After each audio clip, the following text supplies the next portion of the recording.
துபாயிலிருந்து பெங்களூருவுக்கு விமானம் மூலம் தங்கம் கடத்தி வந்த புகாரில் கைதாகியுள்ள கன்னட நடிகை ரன்யாராவிடம் நடத்தப்படும் விசாரணையில் அதிர்ச்சிகர தகவல்கள் வெளியாகி வருகின்றன. அவரிடம் இருந்து 17 கோடி ரூபாய்க்கும் அதிக மதிப்புள்ள தங்கம் மற்றும் ரொக்கம் பறிமுதல் செய்யப்பட்டுள்ளது. கர்நாடக மாநிலம் சிக்கமகளூரைச் சேர்ந்த ரன்யா ராவ் தமிழில் வாகா திரைப்படத்தில் நடித்துள்ளார். கன்னடத்தில் 2 படங்களில் நடித்தவர். கர்நாடக காவல் குடியிருப்பு மற்றும் உட்கட்டமைப்பு வளர்ச்சிக் கழக ஏடிஜிபி ராமச்சந்திர ராவின் வளர்ப்பு மகளான இவர் 15 நாட்களில் 4 முறை விமானம் மூலம் துபாய்க்கு சென்று திரும்பியுள்ளார். அடிக்கடி விமான பயணம் மேற்கொண்ட இவரின் நடவடிக்கைகளில் ஐயம் ஏற்பட்டதால் இவர் கண்காணிப்பு வளையத்திற்குள் இருந்தார். இந்நிலையில் கடந்த 3ஆம் தேதி துபாயிலிருந்து பெங்களூரு வந்த விமானத்தில் 12 கோடியே 56 லட்சம் ரூபாய் மதிப்பிலான 14 கிலோ 80 கிராம் தங்க கட்டிகளை கடத்தி வந்த இவரை விமான நிலையத்தில் டெல்லி வருவாய் புலனாய்வு பிரிவு அதிகாரிகள் கைது செய்தனர். பொருளாதார குற்றப்பிரிவு நீதிமன்றத்தில் ஆஜர்படுத்தப்பட்ட அவரை வரும் 18ஆம் தேதி வரை சிறையில் வைக்க நீதிபதி உத்தரவிட்டார்.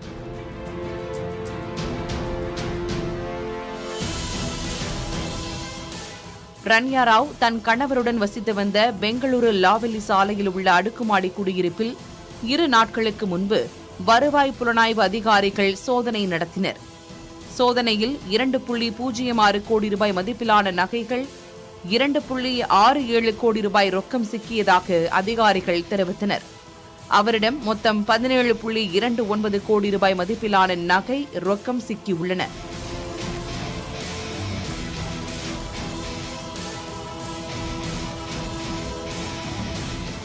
ரன்யா ராவிடம் நடத்திய விசாரணையில் பல திடுக்கிடும் தகவல்கள் வெளியாகின.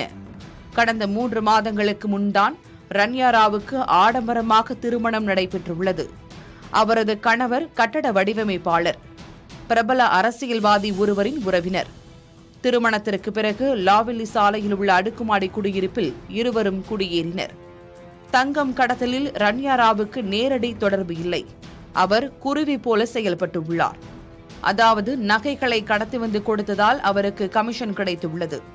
பெங்களூரிலிருந்து துபாய்க்கு செல்லவும் அங்கு ஹோட்டலில் தங்கவும் அவருக்கு கடத்தல் கும்பல் அறை முன்பதிவு செய்து கொடுத்துவிடும். துபாயிலிருந்து எப்போது பெங்களூருக்கு புறப்பட வேண்டும், தங்கம் எங்கு இருக்கும் என்ற தகவலும் அவருக்கு கூறப்படும்.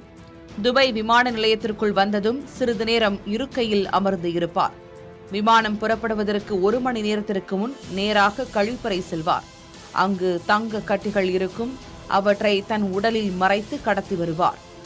பெங்களூரு விமான நிலையத்தில் இறங்கிய பிறகு ஏடிஜிபி மகள் என்று கூறுவார். இதனால் அவரை